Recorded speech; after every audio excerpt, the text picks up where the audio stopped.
Pero if we are going to see a Duterte victory in 2028, syempre asahan na natin na medyo malabo na talagang makakabalik itong mga Villanueva at saka Escudero na.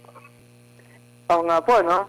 Lumalabas, mas matindi po talaga yung panggigipit at mas matindi po yung pressure, no? Particularly ng Malacanang.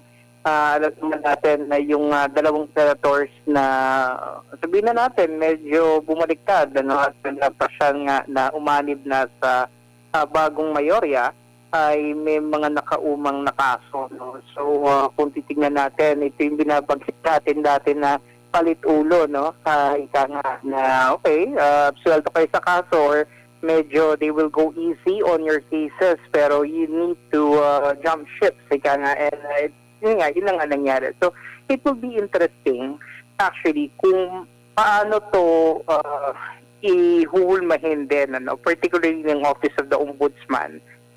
Dahil kung maalala natin, they gave several pronouncements, I think several weeks ago, no, that yung warrant of arrest at saka yung mga kaso ay isasampa dito kay Senator Joel Villanueva, Senator Jesus Escudero. I think they gave only 2 weeks during that time.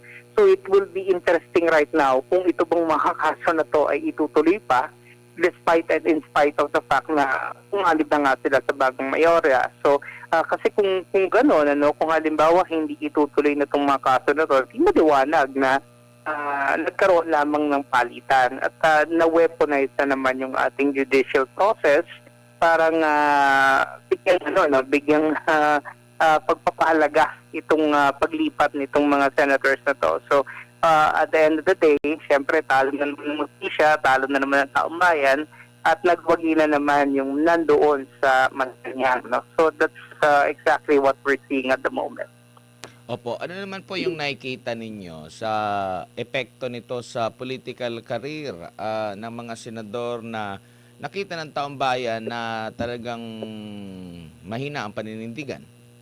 Well, basically, no, especially if we're looking at the Duterte block, no, the Duterte side, talagang masasabi ko, blacklisted na itong mga to, no, malabo na sila ay susuportahan ng mga kaalyado ng mga Duterte, primarily because yun nga, kawalan ng paninindigan, bukod doon kasi, no, yung kawalan nila ng siguro pagtalima doon sa prinsipyo na pinaglalaban nila, pagkapalit ng tinatawag natin na survival, no. So I think it's more of a personal survival, political survival to be exact, no, na siya naging dahilan kung bakit nila mas pinili, no, na bigyang halaga itong kanilang pagtalikod doon sa kanilang supposedly sabihin na nating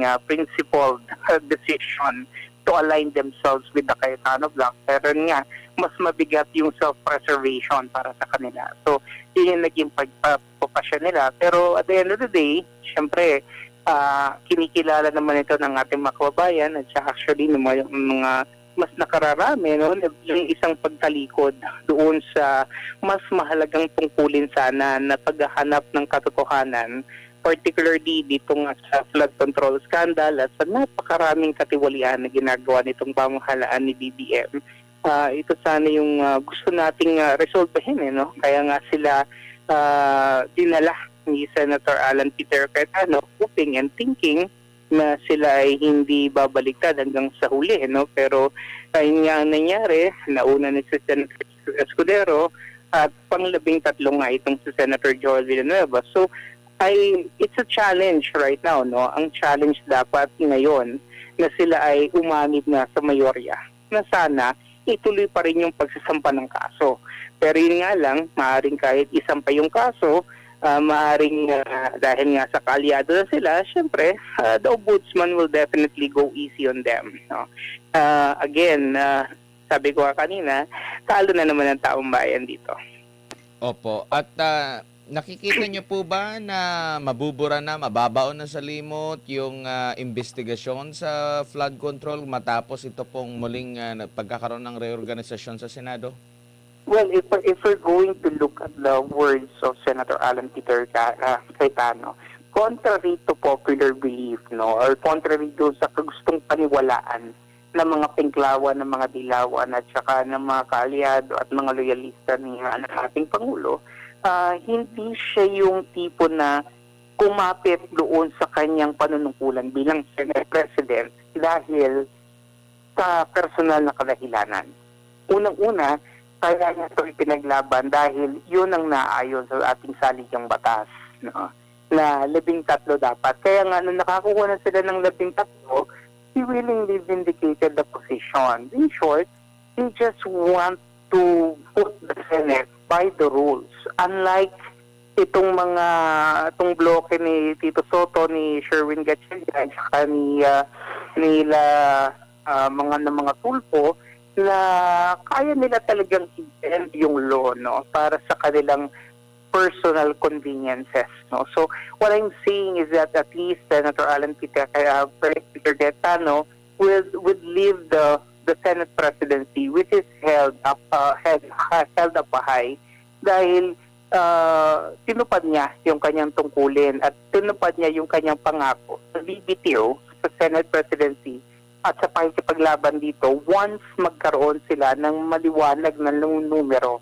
And when it became clear that Senator Joel Villanueva will eventually, and he did, join the Gatchalian bloc, nagbitiw si Senator Peter Cayetano. So, up to the last minute, makikita natin yung prinsipyo at saka yung pagkilala doon sa tinatadhana ng saligang batas. I mean, that is a true mark of a senator, contrary to what other people are saying na kapit ko siya sa posisyon kahit na ayaw sa kanya. So, it's not true, no? The reality is that the reason why he is holding on to that is because that is what is mandated by the Constitution. He is just trying to really abide by what the law says, no? Because napakahirap para sa isang senador na mismo kayo na senador, hindi kayo takalima dun sa batas sa tinatadhana ng ating saligang batas. I mean, that's very unforgivable. Pero kayang gawin yun, no, ng mga senators na nakaalyado nga dito kay Senator Win Gatchalian just because they wanted to protect somebody. And that somebody is that big guy in Malacanang. Opo. So simple as that. At parang hindi pa yata natatapos dito, Prof, kasi may post din ito ngayong gabi si Congressman Pulong Duterte na meron na namang warrant daw, no? Do hindi pa kinukumpirma, pero ganito rin yung naging pahayag sa nakalipas laban dito kay Senador Bato de la Rosa. Meron siyang information mula sa kanyang source, si Congressman Pulong, na merong warrant against dito kay Senador Bongo mula ICC at dalawa pang ibang opisyal ng PNP. Well, actually, no, to be honest, ngayon na natapos na itong Senate standoff, I think what is important for them right now is to put their sights on the impeachment. And syempre, yung naunsyami nilang programa, yung naunsyami nilang agenda, which is really to ensure that the Vice President will be impeached, ipagpapatuloy na nila.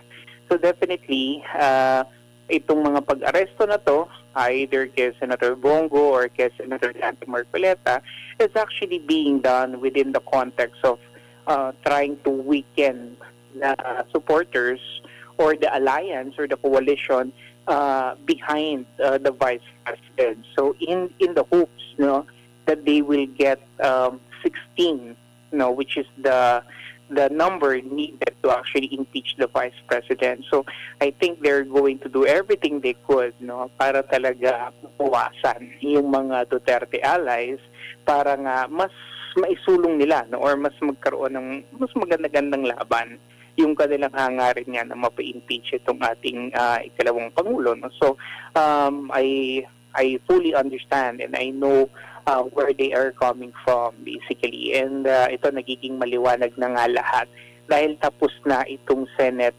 standoff basically. So balik na naman tayo doon sa panibagong naratibo na naman, which is of course the impeachment. Opo, Prof, si MJ po ito, good evening. Ano na Good po ang, evening, sir. ano na pong mangyayari doon sa konsepto ng separation of powers between the three branches of government? Ngayong kinikilala pala ng Malacanang itong pag-upo ni Sir Erwin Gatchalian.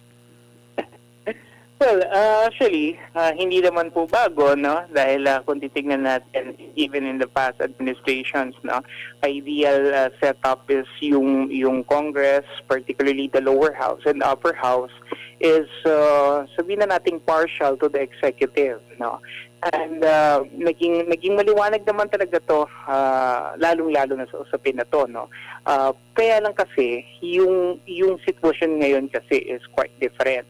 Kung ideal setup na sana medyo okay ang executive sa legislative dahil sa kakayahan at sa inaasahan ng taong bayan na mas mapapabilis yung paggagawa ng mga batas, mga legislative measures kung nakalinya yung presidente at saka yung kanyang legislative branch. Yun kung talagang normal na lawmaking lang ang gagawin or legislative agenda usapan. Pero ang pinag-uusapan kasi ngayon kung paano imamaniobra ng Malacanang ang Senado. Kasi wala nang problema sa Kongreso, hawak na hawak ngayon kahit pagbalik-balik ng mundo, hindi yun babaliktad kay BBM. Ano. Pero itong Senado kasi is quite different kasi syempre national elected, hindi ganun kami, so kinakailangan niyang mag-regain yung control niya dito sa Senate. Just so na yung Senate Blue Ribbon Committee ay hindi ididiin si BBM, si Martin Romualdez, 10 ng kanilang mga kaalyado. So what I'm saying is that yun ang dahilan kung bakit nagmumukhang hindi maganda yung pagkakaroon ng linya or paglinya ng Senado, ng Kongreso sa Chief Executive. Because ang nangyayari kasi, itong paglinya na to ay para sa kadahilanan, hindi sa pagpapabilis ng paggawa ng mga batas, kundi pagtatakip at sa patuloy na paglilihis ng katotohanan para hindi malaman ng taong bayan na ang talagang arkitekto at mastermind nitong flood control at ng iba pang katiwalian sa ating bansa, walang iba kundi ang Pangulo, gayon din naman ang kanyang mga kaalyado. Opo, Prof, how would you differentiate now yung dalawang teorya na nagbabanggaan, yung political survival o yung isa naman gawin mo ang tama? Paano yan, Prof? Well, I think everything right now is hanging on the balance, especially because the impeachment is looming. Alam nyo kasi kung walang impeachment na nakaumang dito kay Vice President, I highly doubt it if Escudero or even Joel Villanueva will join Gatchalian. Pero kasi may nakaumang na impeachment at maaring umaasa sila na dahil gagamitin ng gobyerno lahat ng resources niya para talaga mapa-impeach itong ikalawang Pangulo, baka naiisip nila na yung Duterte factor mawala sa equation. Pero we need to understand na kung political capital ang pag-uusapan, BBM is already entering and is already in the lame duck phase of his administration for quite some time now. Papunta na siya talaga sa paghina eventually. Pero sa dami ng pera na meron ang administrasyon na kaya niyang gamitin ito pang tungod sa lahat ng institusyon, doon tayo nagkakaproblema. At ito yung nagiging dahilan kung bakit itong naging desisyon ni Senator Joel Villanueva, Senator Jesus Escudero, is really not more on political survival. It's more of the personal salvation ng kanilang mga sarili, basically. So medyo magulo at saka masalimuot talaga dahil umiiral talaga yung pera na ninakaw at siyang ginagamit para nga maging maliwanag kung ano ba yung linya ng mga kailangan mong suportahan para masigurado na meron ka talagang aasahan later on. Pero if we're going to see a Duterte victory in 2028, syempre asahan na natin na medyo malabo na talagang makakabalik itong mga Villanueva at saka Escudero na. Opo, Prof, huli na lang, Prof, na tanong mula po sa akin. Anong fearless forecast po ninyo doon sa impeachment? And nakuha po ulit nila ang liderato sa Senado. May conviction kaya? May 16 votes kaya? Anong tingin mo, Prof, sa mga nangyayari ngayon na kaya nalang gawin ang mga dapat gawin para makamit Well, ang kanilang ninanais? Well, basically, no, we need to understand, at the end of the day, talagang ang marching orders ng Malacanang sa Senado is i-impeach talaga ang ikalawang Pangulo. No? Yun naman talaga ang grand design, ika nga, no? And I think they're going to use everything they have in their power. Lahat ng pera na meron sila, no, na ninakaw din naman nila sa kaban ng bayan para talaga mawala sa landas nila si VP, because alam nila kung ano ang mangyayari sa kanila, 10 ng kanilang mga kaalyado, once naging Pangulo ang ating dalawang Pangulo ngayon, si VP Sara. Alam nila kung ano yung magiging balik, at alam ni BBM na talagang lintik lang ang walang ganti pagka nagkataon. So talagang gagamitin nila lahat. Ang tanong natin ngayon is, number one, medyo mahirap talaga yung 16, no? Marami kasi talaga yung kakailanganin nila. At kung titignan natin yung kasalukuyang composition, kung hindi talaga nila mamadaliin itong, yung pagpapasampa ng mga kaso kaliwat kanan dito sa mga kaalyado ng mga Duterte, talagang mahirapan silang makuha yung numero. So right now, I think it's still it's still hard to meet the 16, no, given the current composition and the current complexity of the Senate. Pero it will depend mainly on how aggressive the government will be in filing charges, in filing cases, and in making sure na maaresto nga itong mga senators na to, no, na mayroong mga allegedly nakasampaan, nakabinbin na kaso, no. So titignan natin later on kung ano yung magiging galaw, pero sana naman at the end of the day kung papakinggan din naman yung depensa ng ating ikalawang Pangulo, sana makita rin naman nila yung maaring kawalan ng merito ng mga kaso na naisampa at bumoto sila ng naayon doon sa mga datos, sa ebidensya, at sana magkaroon sila ng tamang pagpapasya nakaayon din naman sa kanilang prinsipyo at hindi sa dikta at kumpas nung nandoon sa Malacanang.